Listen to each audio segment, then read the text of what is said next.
That is absolutely incredible. I can understand how this was so popular all those years ago with a pot of tea. I really can. It's exceptional. It's a fantastic recipe. Hi everyone, welcome to Backyard Chef. I'm Rick. Today we're doing an old school, a real old recipe. You know, it's still made a little bit down under in Australia, originated from Britain. It's the Colonial Currant Bun. It's a fantastic old school recipe. Self-raising flour, mashed potato. Currants was really used back then, you know, but you can get away with using sultanas, anything like that. It's a straightforward recipe. It's a mix-up. Put on a baking tray, shove in the oven and serve it up. Now, the thing is with this, you can make a big bun or you can make little buns, and we're going to make a few little ones like tea cakes, you know, because they're fantastic. Sliced toasted butter, cup of tea. In here, self-raising flour. In here, mashed potato. Now what we have to do is get the mashed potato in there, and this mashed potato is a little bit wet, to be honest. It's got butter and milk in, you know, it was made as mashed potato, it's leftovers. And I'm going to add a pinch of salt to that. So a little bit of salt in there. And we're just going to bring it together.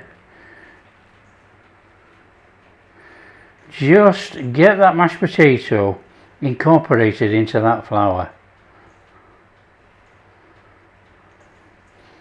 Now these buns, these colonial buns, originated in the UK, in Britain, and they went out everywhere. That's why they're called colonial buns. They went to all the colonies, you know, out to the West Indies, out to Australia.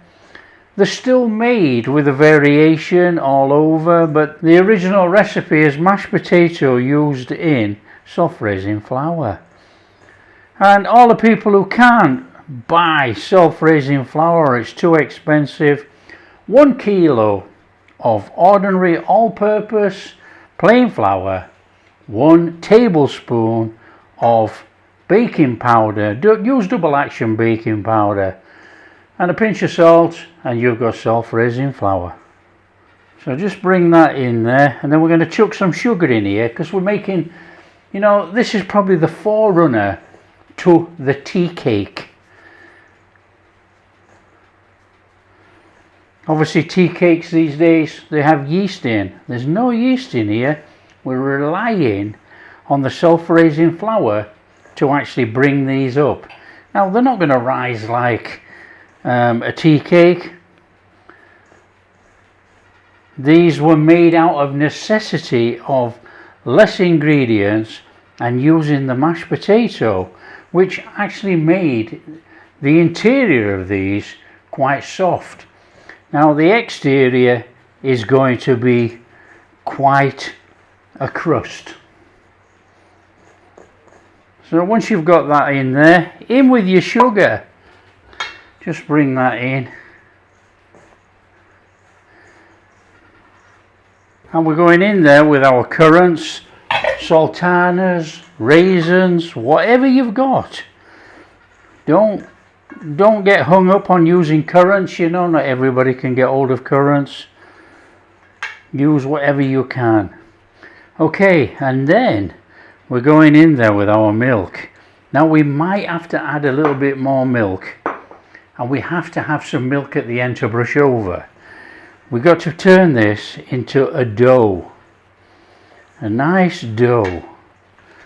And then we're going to give it a little bit of a kneading.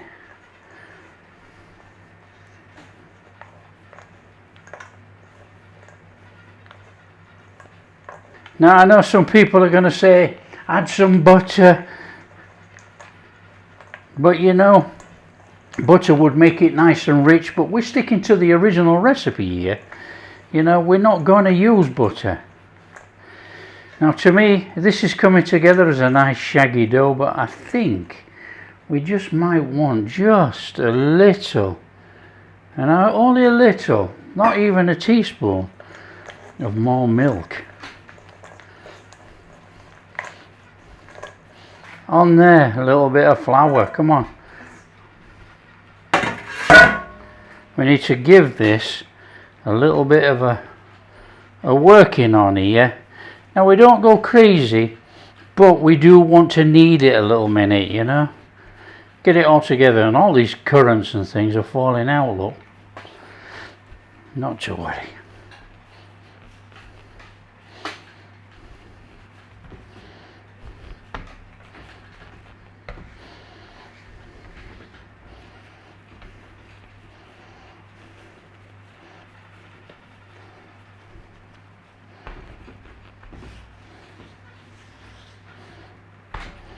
So we don't want to overwork it, that'll be out okay. And I'm going to divide this into 4. You could probably divide it into 6 if you wanted. Well, I'm just going to go for 4 today. So that's going to go in there. And I can see already that this 2 are going to be not as much as those 2. So rectify that, he says.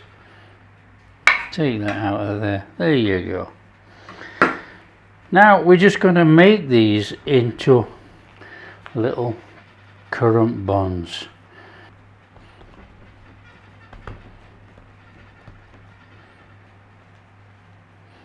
Now I love these old recipes. Now if you make these or anything like it, leave a comment below. Let me know how you get on. I'm always interested in old recipes. So we got 4 of these there, look, they're roughly the same size, you know, they're quite heavy actually, but not to worry. Right, we have a tray with some parchment paper on. We just won't put those on there. Now these things are not going to rise up like bread cakes, you know, there's no yeast in here. We need to give that a little brushing with some milk. So nice and steady, a little bit of milk over there for colour.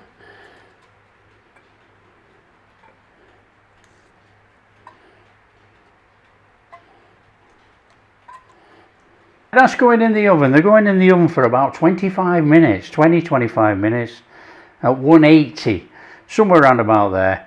Now if you was making a big loaf, if all that was combined as a loaf, you would put that in for 40-45 minutes. Okay, let's get these in.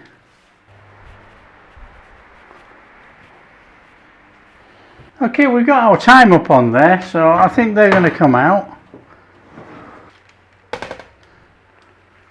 Now they smell absolutely marvellous, don't get me wrong, but I tell you they look like a cross between a rock bun, a tea cake and a scone. So I'm just going to let them cool down a little minute on there, and then I'm going to crack one open. I'm going to put some butter on and give it a go. A little bit of browning under there, look, a little bit of browning on the top. They're quite heavy actually. Okay, let's get one cut open. We'll just come in there. Now this is going to be like I just think it's like, oh, it's soft inside. I can see it's soft inside. Oh, look at that. That is really, really nice. Wow, that has surprised me. There's only one thing for it, on there with a little smidgen of butter. That is incredible. That is really old-fashioned recipe right there. That is our Colonial Currant Buns. Look at those. Fabulous. I think we just got to get stuck in and give it a go while it's still warm and the butter's running all the way down. Come on, get it on our chin. Just look at that. It is quite heavy, a little bit dense. Let's give it a go. My mouth is watering, that's the butter. Oh.